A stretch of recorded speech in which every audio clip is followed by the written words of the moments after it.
Namaskar and pranam to all of you. Again, I am coming back to my channel Osit Government Rule Guru. Let's compete. Today, I will discuss again Traveling Allowance 2026. It is part 5. In this part, I will discuss Traveling Allowance on Retirement. जो जिनका superannuation में retirement होता है, invalidation में retirement होता है, कि under FR56 suppose उनको गवर्नमेंट रिटायरमेंट देता है, तो उस केस में उनको कैसे ट्रैवलिंग अलाउंस मिलेगा, इसको हम डिस्कस करेंगे। मगर आपको याद रखना है कि रेजिग्नेशन, डिसमिसल, कंपल्सरी रिटायरमेंट का पनिशमेंट होता है। तो रेजिग्नेशन, रिमूवल, डिसमिसल की compulsory retirement due to punishment, इसमें ट्रैवलिंग अलाउंस नहीं मिलेगा, ओनली सुपरएनुएशन रिटायरमेंट। और नेक्स्ट वन, सपोज अंडर 56 में गवर्नमेंट आपको नोटिस भेज के जब रिटायर कर देता है, तो उसमें इनवैलिडेशन केस में suppose the concern employee is not physically and mentally fit, तो उस केस में उसका रिटायरमेंट होता है। तो ये सब केस में ट्रैवलिंग अलाउंस मिलता है। So in this part I will discuss also 10 MCQs and I will discuss everything very lucidly and briefly. So definitely the session would be interesting one. Till end, try to listen the video. You can get complete information. So my friends, you see my channel, Osit Government Rule Guru. Let's compete. Please subscribe my channel, share my channel, like my channel, and also you just approach your friends also. They can subscribe my channel so that also they can get benefits related to the government rule. Join my WhatsApp number. It is 8327782034. If any queries there, you contact with me and clear your doubt. My 2 Telegram channel links are there. One is t.me/BAPI2034 and second one t.me/ASIT2034. If you join the channel, you can get notification for my upcoming videos. So now I am going to start. It is 5th part of traveling allowance. So in this part I will discuss traveling allowance on retirement, right? So you see, first one, entitlement on retirement. Rule position को देखिए, ये बहुत important है, supplementary rule 147। Clear? सो जब retirement होता है, suppose आप मान लीजिए सुपर एनुएशन रिटायरमेंट, जब एज 60 हो गया, आपका रिटायर्ड हो जाता है, तब उस केस में आपको कैसे ट्रैवलिंग अलाउंस मिलेगा। जैसे आपका जो प्रेजेंट स्टेशन था, जिस स्टेशन में आपका रिटायर हुआ, वहां से आप आपका होम स्टेशन जाएंगे कि एनी अदर स्टेशन जाएंगे, तो उस केस में आपको क्या ट्रांसफर ट्रैवलिंग अलाउंस मिलेगा। तो रूल पोजीशन SR 147 है, तो उस केस में सेम बेनिफिट्स एज ट्रांसफर। जैसे ट्रांसफर में आपको CTG मिलता है, कंपोजिट ट्रांसफर ग्रांट, और सेल्फ एंड फैमिली के लिए it means travelling allowance. Next one आपका personal effect, household goods को जो आप शिफ्ट करोगे, और बाकी आपका कन्वेयंस, जैसे आपका कोई कार है कि बाइक है, उसको जो आप ट्रांसपोर्ट करोगे उसका कॉस्ट, तो एज यूजुअल जैसे ट्रांसफर में मिलता है वैसा ही मिलेगा। जो आपका एंटाइटलमेंट है आपका पे लेवल के हिसाब से, वही एंटाइटलमेंट में मिलेगा। Travel allowed by air, rail, जो आपका एंटाइटलमेंट है, ठीक है। और इसमें जो दिया है, from last headquarter to home town और any place chosen for settlement, ठीक है। सो ये आइदर और है, आप हेडक्वार्टर से आप होम टाउन जा सकते हो, नहीं तो any other place of settlement, ठीक है। तो आइदर और, right.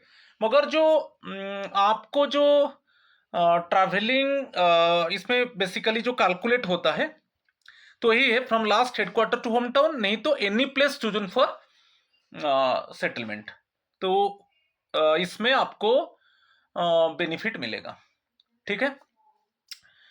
Clear? Next one you see, if settling with change of residence, ठीक है।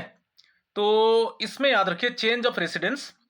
First one, self and family actual travel cost, जो आपको आपका जो एंटाइटलमेंट है, चाहे एयर में है कि फास्ट AC ट्रेन है कि सेकेंड AC ट्रेन है, जो भी एंटाइटलमेंट है आपको मिलेगा।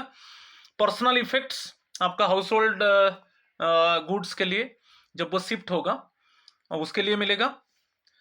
कन्वेयंस जैसे आपका व्हीकल्स है, मगर इसमें देख लीजिए an allowance at the rates prescribed by the director of transport for journey by taxi or auto rickshaw as the case may be, whereas the above allowance is claimed no mileage will be admissible for self. If the family also travels by the same conveyance, they will also not be entitled to mileage allowance. conveyance में क्या है, जैसे आपका bike है, आपका bike को आप suppose suppose इसमें दे दिया। देखिए ये जो कन्वेयंस केस में बता रहा हूं, इसमें याद रखिए सपोज आपका कोई व्हीकल है, उसको आप ट्रांसपोर्ट कर रहे हो, ठीक है, तो उस केस में आपको पर्टिकुलरली गवर्नमेंट एम्प्लॉय जिसका रिटायर्ड हुए है उसको माइलेज अलाउंस नहीं मिलेगा। यदि फैमिली उसमें जाता है तो फैमिली को भी नहीं मिलेगा। तो कन्वेयंस में आप याद कीजिए, कन्वेयंस में जब हम व्हीकल को शिफ्ट करेंगे, सपोज आपका एक बाइक है, आप उसको सपोज कोई ऑटो रिक्शा में आप ट्रांसपोर्ट कर रहे हो, तो उसमें पर्टिकुलरली जो रिटायर्ड गवर्नमेंट एम्प्लॉय को सेल्फ को माइलेज अलाउंस नहीं मिलेगा, और उसी में सपोज आपका फैमिली ट्रैवल कर रहा है, उनको भी माइलेज अलाउंस नहीं मिलेगा। ठीक है, तो सपोज आपका पर्सनल कार है, आप पर्सनल कार में जा रहे हो, ठीक है, तो उस केस में इट मीन्स आपका जो माइलेज बेसिकली प्रोपल्जन के हिसाब से माइलेज अलाउंस आपको मिलेगा, और उसमें फैमिली है तो उसके हिसाब से आपको याद रखिए कि इसमें जो कन्वेयंस है, जब आप इट मीन्स बेसिकली आप उसको ट्रांसपोर्ट करते हो, ठीक है, आप जब उसको ट्रांसपोर्ट करोगे तो सेल्फ के लिए नहीं मिलेगा। यदि उसको आप सपोज उसी में जिसी में आपका बाइक को आप ट्रांसपोर्ट करते हो और उसी में आप और आपका फैमिली जाता है, तो उनको भी सेपरेटली आपको और आपका फैमिली को माइलेज अलाउंस नहीं मिलेगा। सीटीजी 80% ऑफ लास्ट बेसिक पे आज यूजुअल ट्रांसफर। स्पेशल केस में जैसे अंडमान एंड निकोबार लक्षद्वीप, इस केस में सीटीजी 100%। तो आज यूजुअल जो ट्रांसफर बेनिफिट है वही मिलेगा, इसमें कोई कंफ्यूजन नहीं होना है, मगर चेंज ऑफ रेसिडेंस, ठीक है, तो आज यूजुअल आपको जो ट्रांसफर जैसे नॉर्मली होता है पब्लिक इंटरेस्ट में, जो भी बेनिफिट है वही मिलेगा, आपको कंफ्यूजन होने का जरूरत नहीं है। ठीक है, next resignation, dismissal, removal, compulsory retirement. आप रिजाइन कर दिया जॉब से, आपको कोई इट मीन्स ट्रैवलिंग अलाउंस नहीं मिलेगा। आपका डिसमिसल, सपोज मेजर पेनल्टी आपके ऊपर लगता है, डिसमिसल, रिमूवल की कंपल्सरी रिटायरमेंट, पनिशमेंट जो है कंपल्सरी रिटायरमेंट, तो इस केस में, ये सब केस में ये जो मेजर पेनल्टीज है यदि लगेगा, आपको कोई ट्रैवलिंग अलाउंस नहीं मिलेगा। ये एसआर 147 बोल रहा है, आप याद रखिए supplementary rule 147 related to the retirement है। टेम्पोररी ट्रांसफर बहुत इंपॉर्टेंट है। Temporary employees, fourth one, temporary employees, इसमें एक एलिजिबल कंडीशन है, जो टेम्पोररी एम्प्लॉय है वो ऑलरेडी 10 ईयर्स उसका सर्विस, कंटिन्यूअस सर्विस कंप्लीट हो चुका है। ओके, उसका कंटिन्यूअस 10 ईयर सर्विस हो चुका है, मगर वो टेम्पोररी एम्प्लॉइज था, वो परमानेंट एम्प्लॉइज नहीं था, मगर फिर भी उसका जो कंटिन्यूअस सर्विस 10 ईयर्स कंप्लीट हो चुका है। जब उसका सुपरएनुएशन होगा कि सपोज वो मेंटली फिजिकली अनफिट होगा कोई डिजीज के वजह से, तो इसको इनवैलिड पेंशन, वो अभी काम नहीं कर पा रहा है, जो मेडिकल इट मीन्स उसको डिक्लेयर कर दिया गया कि वो फिजिकली एंड मेंटली अनफिट है, और उसको जैसे टेम्पररी है उसको रिट्रेंच कर दिया गया, निकाल दिया गया, मगर कोई अल्टरनेटिव जॉब नहीं है, मगर वो 10 ईयर्स कंप्लीट कर चुका है। याद रखना है, कोई temporary employee continuously 10 year service complete कर चुका है, यदि उसका सुपरएनुएशन होता है, यदि उसका सपोज फिजिकली मेंटली अनफिट है मेडिकल सर्टिफिकेट के हिसाब से, तो वो उसको रिटायर कर दिया जाता है, इनवैलिड पेंशन मिलता है। सपोज टेम्पररी है, उसको जॉब से निकाल दिया गया, मगर कोई अल्टरनेटिव जॉब उसको नहीं दिया गया, तो उस केस में वो एलिजिबल है, टीटीए का एलिजिबल है, ट्रांसफर ट्रैवलिंग अलाउंस के लिए वो एलिजिबल है, मगर उसका सर्विस 10 ईयर्स कंप्लीट होना चाहिए, ये बहुत इंपॉर्टेंट है। ठीक है, नेक्स्ट वन, टाइम लिमिट को देखेंगे। जो टीटीए कॉन्सेशन है, क्या टाइम लिमिट है? फर्स्ट वन मस्ट क्लेम, कब क्लेम किया जाएगा? ठीक है, first one during leave preparatory to retirement. आप एलपीआर, जो एलपीआर है उसके ऊपर मैं थोड़ा डिस्कस कर देता हूं। बेसिकली एलपीआर आपका रिटायरमेंट, बिफोर रिटायरमेंट आप मैक्सिमम 300 EL ऑन लीव ले सकते हो। इसको बोलते हैं लीव प्रिपेरेटरी टू रिटायरमेंट। कितना ना मैक्सिमम इतना 300 EL आप ले सकते हो, ऑन लीव ले सकते हो। इसी को बोलते हैं leave preparatory to retirement. Maximum 300 है, आप डिसाइड कीजिए कितना दिन लेंगे। तो उस टाइम में आप टीटीए क्लेम कर सकते हो। यदि उसी टाइम में इट मीन्स आप मूव कर रहे हो आपका फैमिली के साथ, चाहे होम टाउन हो कि any other place of settlement, तो उस केस में आप इट मीन्स टीटीए ले सकते हो। ठीक है, उसी टाइम में आप आपका पूरा सामान जो है गुड्स है और आपका सेल्फ एंड फैमिली आप मूव कर जाते हो तो आपको, और टीटीए क्लेम करते हो तो आपको मिलेगा, सीटीसी मिलेगा। और आपको पर्सनल इफेक्ट जो हाउस होल्ड आर्टिकल्स मूव किया, और आपका कन्वेयंस जो आपके पास जो कार बाइक है, ओके, और आपका सेल्फ फैमिली ट्रैवल के लिए उस समय ले सकते हो। नहीं तो रिटायरमेंट के बाद with in 1 year after retirement. तो आइदर और, याद रखिए, बिफोर रिटायरमेंट जो आपको लेना है वो LPR, leave preparatory to retirement, जिसमें आपको मैक्सिमम 300 EL ऑन लीव आप ले सकते हो। ठीक है, उस टाइम में ले सकते हो, टीटीए क्लेम कर सकते हो। नहीं तो रिटायरमेंट के बाद 1 year, with in 1 year after the retirement, उस टाइम में आप टीटीए क्लेम कर सकते हो। और इसको रिलैक्स करता है, can be relaxed by administrative ministries और department, okay, with the approval of the financial adviser concern. जो कंसर्न मिनिस्ट्री और डिपार्टमेंट का जो फाइनेंशियल एडवाइजर है उनका अप्रूवल से ये भी रिलैक्सेशन हो सकता है। ठीक है, क्लियर? नेक्स्ट वन एडवांस का बात आएगा। सपोज आपका टीटीए के ऊपर आप एडवांस लेना चाहते हो, मगर इसमें एक मजा बात है, एडवांस केस में ओनली एलपीआर टाइम में, जो लीव प्रिपेरेटरी टू रिटायरमेंट, जो बिफोर रिटायरमेंट मैं अभी आपको बताया कि आपके लिए कंडीशन है कि मैक्सिमम 300 EL आप छुट्टी ले सकते हो, मैक्सिमम 300 EL।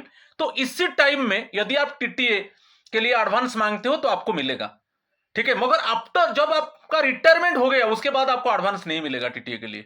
हाँ, उसके बाद आप टीटीए क्लेम कर सकते हो with in 1 year after retirement, मगर एडवांस नहीं मिलेगा। एडवांस मिलेगा तो only before retirement, it means eight the time of LPR. इसी टाइम में आपका फैमिली के साथ आपका जो भी हाउस होल्ड गुड्स है कि आपका जो कन्वेयंस है उसको पूरा आप शिफ्ट करना चाहते हो, और उस केस में आपको एडवांस चाहिए टीटीए के लिए, वो मिलेगा। तो वही दे दिया कि allowed only before retirement, during leave preparatory to retirement. Retirement के बाद नहीं मिलेगा, not allowed after retirement. So must be adjusted in TA bill. ठीक है, जो भी एडवांस लिया जब आप टीए बिल सबमिट करेंगे और उसमें एडजस्ट होगा। ठीक है, नेक्स्ट वन, यहां पर देखिए जो कंडीशन है, admissibility of TA to persons reemployed in government service. Retirement के बाद फिर आपको री एम्प्लॉयमेंट मिल रहा है, फिर आपको एम्प्लॉयमेंट मिल रहा है रिटायरमेंट के बाद। आप कंडीशन को देखिए, admissibility of TA to persons reemployed in government service after retirement. तो फर्स्ट देखिए, केस 1 दे दिया, TA on retirement has already been included. Case 1 आप उसको समझिए अच्छे से, travelling allowance on retirement has already been claimed, आप ले चुके हो। जो जैसे आपका रिटायरमेंट हुआ, आप टीटीए क्लेम करोगे, आप ऑलरेडी ले चुके हो, और उसके बाद क्या है, आपको फिर री एम्प्लॉयमेंट दिया जाता है। उस कंडीशन में क्या होगा, this applies if you retired, took your TA to move to your hometown and then got a new job।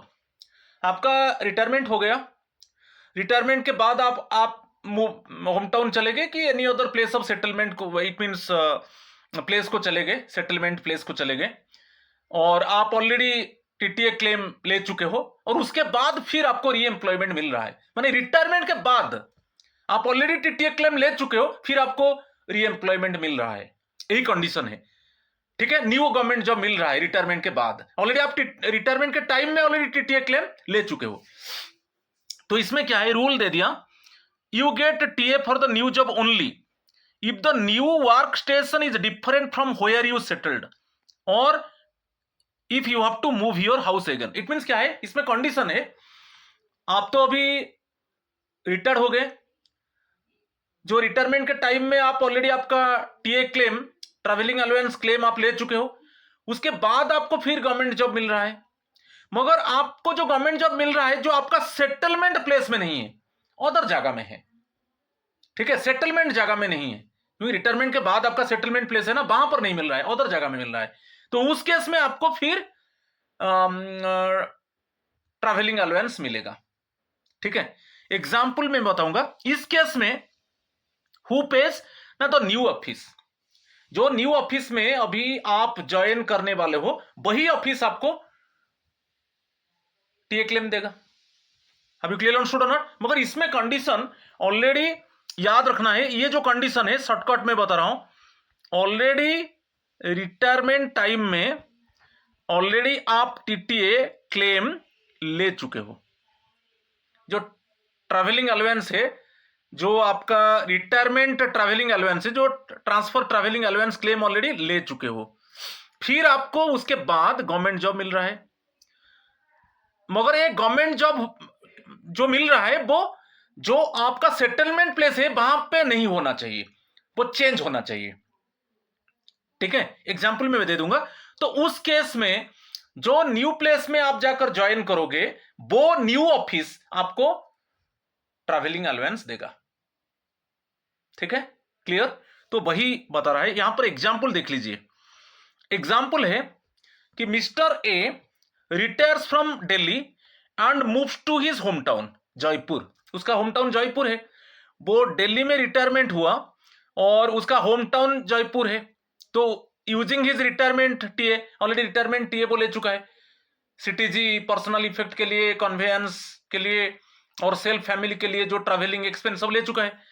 6 months later he is री employed by central government office in Chandigarh, उसको 6 months के माने already वो new Delhi में retired हो गया, उसका home town चला गया जयपुर, और वो ऑलरेडी ट्रैवलिंग अलाउंस क्लेम जो ट्रांसफर टाइम में, जो रिटायरमेंट टाइम में जो टीए क्लेम है वो ऑलरेडी वो ले चुका है, फिर उसको रीएम्प्लॉयमेंट मिला central government office in Chandigarh, तो यहां पर देखिए जयपुर उसका सेटलमेंट प्लेस, चंडीगढ़ डिफरेंट हो गया ना, ये डिफरेंट होना चाहिए, सेटलमेंट प्लेस में नहीं है, ये जो न्यू जॉब मिला वो चंडीगढ़ में मिला, उसका सेटलमेंट प्लेस जयपुर है, तो उस केस में फिर वो मूव करेगा उसका settlement place Jaipur to Chandigarh, ठीक है, because it is a different station. Have you clear understood और नॉट? तो इसमें वही चीज बताया कि जो रिटायरमेंट के बाद जो न्यू जॉब मिल रहा है और ऑलरेडी वो जो रिटायरमेंट टीए क्लेम वो कर चुका है, ले चुका है, और फिर उसको न्यू गवर्नमेंट जॉब मिल रहा है, मगर उसमें एक चीज को याद रखना है, जो सेटलमेंट प्लेस और न्यू जॉब प्लेस वो डिफरेंट होना चाहिए। जब डिफरेंट होगा तब जब आकर आप जब जाकर चंडीगढ़ में ज्वाइन करोगे, जो चंडीगढ़ का जो न्यू ऑफिस है वही टीए आपको देगा, ये तो न्यू ऑफिस है ना, ओके, यही जो चंडीगढ़ का जो न्यू जॉब आपको मिला आफ्टर रिटायरमेंट, यही आपको ट्रैवलिंग अलाउंस देगा। Have you clear understood? तो ये इंपॉर्टेंट है, तो यहां पर रिजल्ट वही दे दिया कि he gets TA to move from Jaipur to Chandigarh because it is a different station, ठीक है, क्लियर। तो यहां पर बेसिकली आपको न्यू प्लेस ही आपको टीए देगा, और इसमें कंडीशन आपको याद रखना है, जब ऑलरेडी रिटायरमेंट के बाद ऑलरेडी आप टीए क्लेम कर चुके हो, जो रिटायरमेंट ट्रैवलिंग अलाउंस क्लेम कर चुके हो, उसके बाद आपको न्यू जॉब मिल रहा है, और वो भी डिफरेंट है, सेटलमेंट प्लेस और न्यू जॉब प्लेस डिफरेंट है। तो यहां पर जैसे एग्जांपल, उसका सेटलमेंट प्लेस जयपुर है मगर वो जाकर ज्वाइन करेगा चंडीगढ़ में, तो ये जो चंडीगढ़ में जो न्यू ऑफिस में ज्वाइन किया वही आपको, ये जो न्यू ऑफिस आपको क्या देगा ना, ट्रैवलिंग अलाउंस देगा, ठीक है, इस कंडीशन में। और एक कंडीशन है, और एक कंडीशन क्या है, this applies TA on retirement has not been claimed. आपका रिटायरमेंट हो गया मगर आप टीए क्लेम नहीं किया, टीए क्लेम नहीं किया, फिर आपको न्यू गवर्नमेंट जॉब मिला। ऑलरेडी इस केस में आपका रिटायरमेंट हो गया मगर आप टीए क्लेम नहीं किया, फिर आपको इसके बाद न्यू जॉब मिला।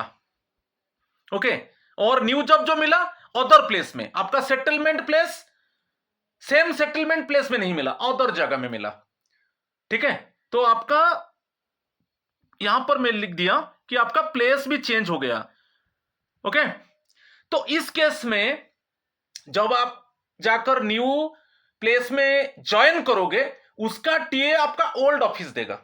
जो आपका ओल्ड ऑफिस में जहां पर आपका रिटायर हुआ था, वही ऑफिस इस केस में आपको ट्रैवलिंग अलाउंस देगा। आपका जो वहां पर जो पे लेवल था, जो रैंक था, उसके हिसाब से आपको मिलेगा। मगर इस केस में क्योंकि आप यहां पर टीए क्लेम नहीं किया, आपका रिटायरमेंट हो गया मगर टीए क्लेम आप नहीं किया, और इसके बाद एक न्यू जॉब मिला, और न्यू जॉब का जो प्लेस है वो सेटलमेंट प्लेस से अलग है। तो उस केस में जाकर आप न्यू प्लेस में ज्वाइन करोगे मगर उसका टीए आपका ओल्ड ऑफिस देगा, जिस ऑफिस में आपका रिटायरमेंट हुआ। और वो कैसे देगा ना, आपका जो पे लेवल ओल्ड ऑफिस में था, जो आपका रैंक था, जो पे लेवल था, उसके हिसाब से आपको ट्रैवलिंग अलाउंस मिलेगा। ठीक है, तो वही चीज मैं बताया।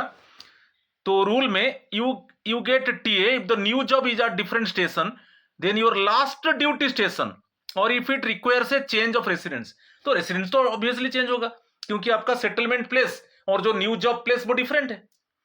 तो हु पेज ना, joining the old office where you retired from pays for your journey to the new job. और जब आप वहां से आपका खत्म हो जाएगा, जब आप आएंगे, वो न्यू जॉब प्लेस आपको देगा। मगर यहां पर the amount is based on the rank you held when you retired. तो एग्जाम्पल एक देखिए, यहां पर लिविंग केस में जब आप न्यू जॉब जो किया रिटायरमेंट के बाद, वो जॉब को जब आप लीव करेंगे, वही न्यू ऑफिस ही आपको पे करेगा। इसमें एग्जाम्पल देखिए, mister B retires from Mumbai, before he can move his family और क्लेम टीए ही इज री employed in Pune within 3 months। ठीक है, जो मिस्टर बी वो रिटायर्ड हुआ मुंबई से, अभी उसका फैमिली के साथ वो मूव नहीं किया उसका होम टाउन की सेटलमेंट प्लेस को। Before he can move his family और क्लेम टीए, अभी वो टीए क्लेम नहीं किया। ही इज री employed in Pune within 3 months। Suppose Pune में उसको और एक न्यू जॉब मिला, मगर यहां पर वो जो भी है टीए क्लेम अभी तक नहीं किया है। ओके, तो his original Mumbai office will pay for his move to Pune. जो आप जो न्यू जॉब प्लेस को जाओगे, वहां पर आपका जो इट मींस जो टीए है, ट्रैवलिंग अलाउंस है, वो आपका ओल्ड ऑफिस ही देगा। ठीक है, जब आपका, ठीक है, क्लियर। मगर यहां पर जब पुणे जो न्यू जॉब किया पुणे में, जब आपका कॉन्ट्रैक्ट एंड हो जाएगा, जब आप रिटर्न करोगे, तो वही न्यू ऑफिस ही वो it means the Pune office will pay for his TA to move to his final settlement place. तो उसमें इसमें थोड़ा डिफरेंट है। आपका मैं जो बताया इस केस में क्या है ना, आपका रिटायरमेंट हो गया, इसको थोड़ा मैं बता देता हूं, मगर आप टीए क्लेम नहीं किया, टीए क्लेम नहीं किया, जो रिटायरमेंट जो ट्रैवलिंग अलाउंस क्लेम नहीं किया, और आपको न्यू जॉब मिला। इस केस में जब आप चाहे आपका जो it means new job place है वो डिफरेंट है, ठीक है, रेसिडेंस चेंज होगा। और इस केस में जब आप मूव करोगे न्यू प्लेस को, वहां पर जो आपका ट्रैवलिंग अलाउंस देगा वो आपका ओल्ड ऑफिस देगा, न्यू ऑफिस नहीं देगा। हाँ, जब आपका न्यू ऑफिस से आप फिर आपका कॉन्ट्रैक्ट खत्म हो जाएगा, वहां से आप रिटर्न आएंगे आपका सेटलमेंट प्लेस को, वहां पर जो रिटर्न के लिए वहां पर आपका new office okay travelling allowance देगा। तो ये चीज को थोड़ा आपको ध्यान देना है। तो अभी हम 10 क्वेश्चंस एमसीक्यूज डिस्कस करेंगे। Under supplementary rule 147 what are the travel entitlements for a government servant upon retirement. तो इसमें याद रखना है, जब आपका रिटायरमेंट होता है तो आपको कंफ्यूजन नहीं होना है। आपको जैसे नॉर्मली आपका पब्लिक इंटरेस्ट में ट्रांसफर होता है, जो भी टीटीए बेनिफिट है वही टीटीए बेनिफिट रिटायरमेंट टाइम में मिलेगा। ठीक है, आपको सीटीजी मिलेगा, आपको पर्सनल इफेक्ट मिलेगा, आपको कन्वेंस कॉस्ट के लिए मिलेगा, और आपको ट्रैवल सेल्फ फैमिली के लिए ट्रैवल ये मिलेगा। जो टीटीए बेनिफिट है वही, जो पब्लिक इंटरेस्ट में जब ट्रांसफर होता है जो बेनिफिट मिलता है, यहां पर वही बेनिफिट मिलेगा। तो आपको आंसर मिल गया, the same benefit as transfer including composite transfer grant. Option B is the correct answer. ठीक है, क्वेश्चन नंबर 2। अच्छा, फॉर ए टेम्पोररी एम्प्लॉय, यहां पर देखिए temporary employee to be eligible for TA on retirement, what is the minimum required length of the service. में बताया था एक टेम्पोररी एम्प्लॉय है, ठीक है, कॉन्टिन्यूअस सर्विस उसका 10 इयर्स कंप्लीट हो चुका है, 10 इयर्स ओके ऑलरेडी कंप्लीट हो चुका है, बट वो टेम्पोररी एम्प्लॉय है, उसका कंटिन्यूअस सर्विस 10 इयर्स कंप्लीट हो चुका है, तो उसको भी जो रिटायरमेंट ट्रैवलिंग अलाउंस मिलता है वही मिलेगा। तो यहां पर ऑप्शन सी है, उसका जो टेम्पोररी एम्प्लॉइज वो कंटिन्यूअस सर्विस किया है, 10 इयर्स कंप्लीट हो चुका है, तब उसको यदि उसका रिटायरमेंट होता है तब उसको जैसे रिटायरमेंट टाइम में जो ट्रैवलिंग अलाउंस मिलता है वही मिलेगा। तो option C is the correct answer. Question number 3, what is the standard time limit to claim the TTA concession after retirement. After retirement within 1 year. ठीक है, तो आपका जो जो टीटीए क्लेम है, तो आप आइदर और, आप बिफोर रिटायरमेंट आप LPR leave preparatory to retirement में ले सकते हो, नहीं तो it means within 1 year after retirement. जो टीटीए क्लेम है within 1 year after retirement. तो हैव यू क्लियर अंडरस्टूड और नॉट। तो इसको आपको याद रखना है। तो यहां पर आंसर बी है, बिकॉज आफ्टर रिटायरमेंट पूछा है, तो after retire within 1 year after retirement आप टीटीए क्लेम कर सकते हो। तो option B is the correct answer.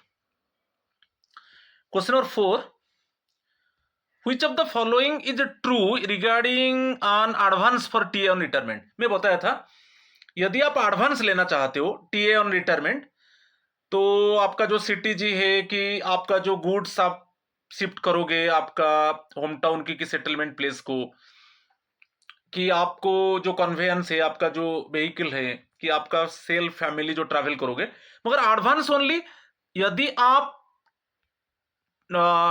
TTA लेना चाहते हो एलपीआर टाइम में, leave preparatory to retirement, because before retirement आप मैक्सिमम 300 ईएल ओके छुट्टी ले सकते हो। इसी टाइम में यदि आप इट मींस टीटीए क्लेम करना चाहते हो, इसके लिए आपको एडवांस मिलेगा, मगर आफ्टर रिटायरमेंट नहीं मिलेगा। ठीक है, तो ये भी हो गया। It is allowed only during leave preparatory to retirement. Option B is the correct answer. Question number 5, if a retired employee has already claimed TA, retired employee already वो जो ट्रांसफर ट्रैवलिंग अलाउंस क्लेम कर चुका है to move to their home town, वो already home town जा चुका है, then he gets a new government job, फिर उसको एक गवर्नमेंट जॉब मिला after retirement, who pays for the TA to join the new office. मगर यहां पर मैं एक चीज बताया था, ऑलरेडी वो टीए क्लेम ले चुका है, इसको याद रखना है। ऑलरेडी वो जो रिटायरमेंट टाइम में जो ट्रैवलिंग अलाउंस क्लेम है वो ले चुका है, और उसके बाद आपको न्यू जॉब मिल रहा है, और वो सेटलमेंट प्लेस में नहीं होगा, प्लेस अलग होगा। तो उस केस में वो जाकर जब न्यू ऑफिस में ज्वाइन करेगा, वही न्यू ऑफिस ही जो ऑफिस में उसको री एम्प्लॉयमेंट दिया वही उसको इट मींस टीए प्रोवाइड करेगा, ट्रैवलिंग अलाउंस प्रोवाइड करेगा। तो यहां पर वही क्वेश्चन पूछा है, who pays for the TA to join the new office where they are re employed. मगर यहां पर कंडीशन है कि जो ऑलरेडी जो आपका प्रीवियस था, जो आपका रिटायरमेंट हुआ, जिस ऑफिस से आपका रिटायरमेंट हुआ, उससे ऑलरेडी आप टीटीए क्लेम ले चुके हो, टीटीए क्लेम ऑलरेडी ले चुके हो। और उसके बाद आपका फिर आपको रीएम्प्लॉयमेंट एक गवर्नमेंट जॉब मिल रहा है। जब आप न्यू प्लेस में जाकर ज्वाइन करोगे, new place should be different from the settlement place. तो यदि आप न्यू प्लेस में ज्वाइन करोगे तो वही न्यू ऑफिस ही आपको टीए देगा, ट्रैवलिंग अलाउंस देगा। Option C is the correct answer. Question number 6, TA on retirement not at claimed. आप अभी रिटायरमेंट हो गया मगर आप टीटीए क्लेम अभी नहीं किया है और आपको एक न्यू जॉब मिला। If a person joins a new job within 1 year of retirement, क्योंकि विद इन 1 ईयर आपको टीटीए क्लेम करना है, तो विद इन 1 ईयर आपको न्यू जॉब मिल गया मगर आप टीटीए क्लेम नहीं लिया है जिस ऑफिस से आपको रिटायरमेंट मिला। Different station, who pays for the journey to the new job. यदि आप जो न्यू जॉब में आप जाकर ज्वाइन करोगे तो आपका old office, the old office, आपका जो रैंक था, जो आपका पे लेवल था, उसके हिसाब से आपको based on the rank held at the time of retirement, वही आपको इट मीन्स ट्रैवलिंग अलाउंस आप जो क्लेम करोगे वो आपको देगा। तो इसमें याद रखिए, मगर इसमें कंडीशन है आप टीटीए क्लेम नहीं किया आपका ओल्ड ऑफिस से। ओके, आपका रिटायरमेंट हो गया, विद इन 1 ईयर आपको न्यू जॉब मिल गया और आप अभी टीटीए क्लेम नहीं किया है और प्लेस भी डिफरेंट हो गया, आपका जो न्यू जॉब प्लेस वो डिफरेंट हो गया।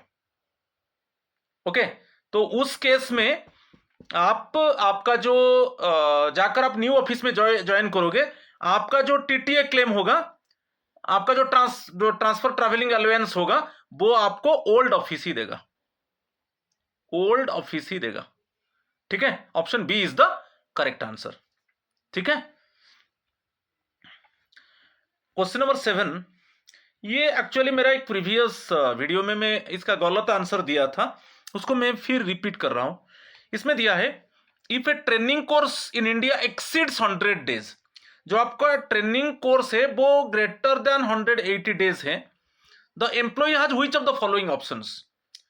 तो आपके पास the claim TA DA as on tour for the entire duration of the training, claim TA DA as on transfer including shifting of posting benefits, claim TA DA as on tour only for the first 108 days. ये कभी नहीं होगा, क्योंकि वो बोल रहा है कि TADA claim TA DA as on tour for the entire duration.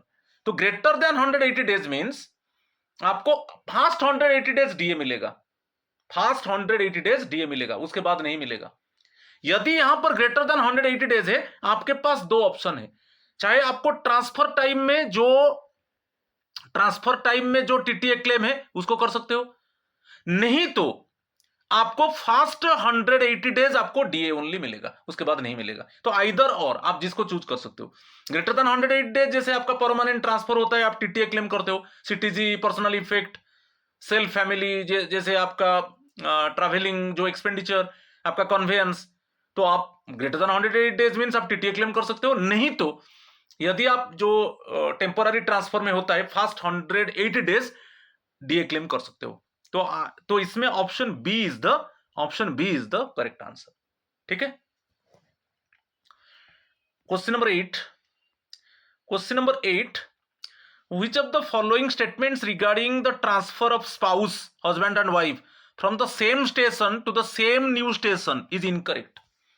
अभी both husband wife same station में है, सपोज बोथ हस्बैंड वाइफ अभी स्टेशन ए में है, अभी ट्रांसफर दोनों का फिर एक अनदर स्टेशन को हुआ, दोनों इसमें है, हस्बैंड वाइफ दोनों एक स्टेशन में काम कर रहे हैं, अभी उनका ट्रांसफर स्टेशन बी को हुआ। ठीक है, तो इसमें देखिए क्या इनकरेक्ट है, both are transferred within 60 days of each other, the second transfer grant of 50% is not admissible. ये करेक्ट है, क्योंकि आप जानते हो कि विद इन 6 मंथ्स में आपका दोनों का सेम प्लेस को ट्रांसफर होगा। इसमें कंडीशन है, इसको याद रखिए, विद इन 6 मंथ्स आप दोनों का ट्रांसफर होगा प्लेस बी को, मगर इसमें कंडीशन है फास्ट स्पाउस का ट्रांसफर हो गया, फास्ट स्पाउस का ट्रांसफर हो गया, फिर विद इन 60 डेज, जब फास्ट स्पाउस का ट्रांसफर हो गया, with in 60 days second spouse का ट्रांसफर है, सेकेंड स्पाउस का। तो इस केस में जो फास्ट स्पाउस तो उसको 100% सीटीजी मिलेगा, उसको 100%, फर्स्ट स्पाउस को 100% सिटीजन मिलेगा, मगर सेकेंड स्पाउस को कुछ नहीं मिलेगा, क्योंकि ये रूल है, मेरा प्रीवियस वीडियो में बताया था। तो उसमें आपको याद रखना है, दो कंडीशन है इसमें। एक कंडीशन है आपका, आप अभी दोनों हस्बैंड वाइफ प्लेस ए में काम कर रहे हो, दोनों का ट्रांसफर अभी प्लेस बी को हो रहा है, ठीक है। यदि जो ट्रांसफर होगा विद इन, यहां पर एक ऑप्शन दे दिया, with in 6 months, with in 6 months दोनों का ट्रांसफर होगा प्लेस बी को। ये न्यू प्लेस है, ये न्यू प्लेस है, ये आपका ओल्ड प्लेस है, यहां पर आपको ट्रांसफर होगा, जो टिक लगाया विद इन 6 मंथ्स होगा। मगर इसमें एक कंडीशन है, फास्ट स्पाउस का ट्रांसफर हो गया, फास्ट स्पाउस का ट्रांसफर हो गया, ये टीआर में लिख दिया, तो उसको 100% सिटीजन मिलेगा, इसमें कोई प्रॉब्लम नहीं है। सेकेंड स्पाउस का ट्रांसफर, सेकेंड स्पाउस का ट्रांसफर जो हुआ with in 60 days, with in, जो फास्ट स्पाउस का ट्रांसफर हुआ उसका with in 60 days second spouse का ट्रांसफर होता है, तो यहां पर आपको सिटीजन नहीं मिलेगा, जो 50% मिलना चाहिए नहीं मिलेगा, मोर देन 60 डेज होना चाहिए, ठीक है। क्लियर, मेरा प्रीवियस वीडियो में मैं इसको क्लैरिफाई किया था। तो उसी के ऊपर देखिए, इनकरेक्ट हम डिटेक्ट करेंगे, both are transferred within 60 days of each other, the second transfer grant of 50% is not admissible, ये करेक्ट है। If the second spouse is transferred after 7 months दिया है, तो of the first spouse the second spouse is entitled to 50%, ये नहीं है, ये 100% मिलेगा, क्योंकि कंडीशन है विद इन 6 मंथ्स। यदि विद इन 6 मंथ्स दोनों का ट्रांसफर होता है, इट मींस प्लेस को, और इसमें कंडीशन है कि within 60 days, within 60 days no CTG for second spouse transfer, और more than 60 days second spouse will get 50% of CTG. तो ये जो है 7 मंथ्स 50% सीटीजी नहीं मिलेगा। यदि मोर देन 6 मंथ्स, सपोज एक स्पाउस का ट्रांसफर हो गया, सेकेंड स्पाउस का ट्रांसफर मोर देन 6 मंथ्स के बाद हो रहा है, तो दोनों को 100% सीटीजी मिलेगा।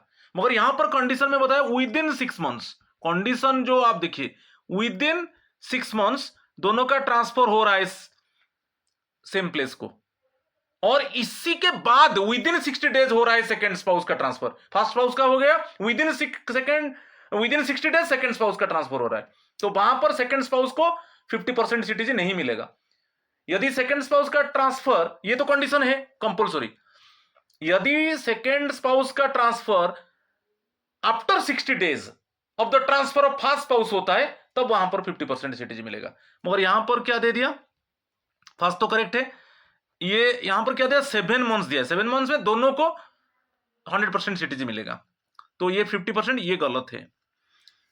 Third one, if the second spouse is transferred after 70 days, तो more than 60 days, but within 6 months of the first they receive 50% of the CTG, ये करेक्ट है। The spouse transferred earlier always receives full CTG, जो first spouse है जब उसका transfer, उसको सभी समय फुल सीटीजी मिलेगा। तो incorrect means actually option B is the correct answer. आप इसके ऊपर भी एक्सप्लेन किया था, मेरा प्रीवियस वीडियो देखिए, ठीक है।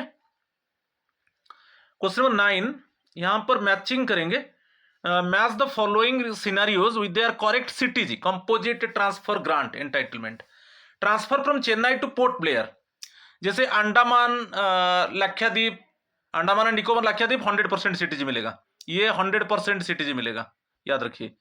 Transfer greater than 20 kilometre, change of residence, यहां पर 80% सीटीजी मिलेगा, मैं बताया था। देखिए, मोर देन 20 किलोमीटर, जो आपका दोनों हेडक्वार्टर, जो आपका ओल्ड और न्यू दोनों हेडक्वार्टर में डिस्टेंस मोर देन 20 किलोमीटर है और रेसिडेंस चेंज होगा, तो 80% ऑफ सीटीजी।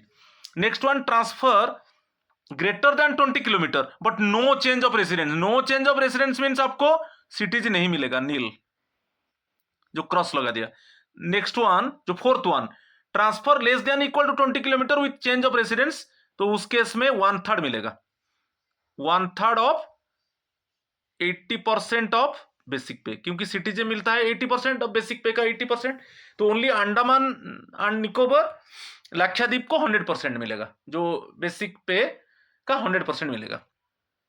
और आपका दोनों हेडक्वार्टर में डिस्टेंस मोर देन 20 किलोमीटर होना चाहिए और रेसिडेंस चेंज होना चाहिए, तब 80% सीटीजी। यदि आपका जो दोनों हेडक्वार्टर में डिस्टेंस इक्वल टू 20 किलोमीटर और लेस देन दैट होगा और रेसिडेंस चेंज होगा, तो 1/3 ऑफ 80% ऑफ बेसिक पे। इसको सब हम डिस्कस किया था, आप देख लीजिए, option A is the correct answer. ठीक है, इसको भी मेरा प्रीवियस वीडियो में डिस्कस किया था। आज का लास्ट क्वेश्चन देख लीजिए, which of the following statements is incorrect regarding the employees choice when the family does not travel at the time of transfer. Suppose आपका ट्रांसफर टाइम में आपका फैमिली आपको अकंपनी नहीं किया, आपका ट्रांसफर हो गया और वहां पर अकोमोडेशन फैसिलिटी है, मगर आप अकेले गए, आपका फैमिली नहीं गया, तो उस केस में आपका चॉइस क्या रहेगा? The employee is legally mandated to claim TA only for the first journey they make alone. The employee has the option to forgo claiming TA for their initial solo journey and instead claim for it for a later journey taken with the family. The employee can claim TA for both the first solo journey and a subsequent full journey with the family. देखिए इसमें option है, इसमें मैं clearly explain कर देता हूं। आपका transfer हो गया पब्लिक इंटरेस्ट में, मगर आपका फैमिली नहीं गया, आप सिंगल आप जाकर ज्वाइन किए, तो उसके आपके लिए दोनों ऑप्शन है। जब आप सिंगल आकर में गए, यहां पर आप टीए क्लेम कर सकते हो। यदि यहां पर आप टीए क्लेम, सपोज जो ट्रैवलिंग अलाउंस है आपका, जो इट मींस जो भी आपका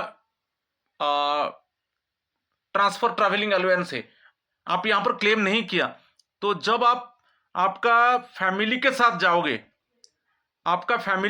जाओगे, तो उस केस में आप क्लेम कर सकते हो। आइदर और, जब आप अकेले चले गए तो वहां पर आप टीटीए क्लेम कर सकते हो, ठीक है। नहीं तो जब आपका फैमिली के साथ आप गए, यहां पर आप टीटीए क्लेम नहीं किए, आपका फैमिली के साथ आप जब जाओगे वहां पर क्लेम करोगे। तो उसमें यही क्लियरली दे दिया। तो इसमें जो है आप इनकरेक्ट दिया है, incorrect means first and third, ये इनकरेक्ट है, ये भी इनकरेक्ट है, only second one correct on.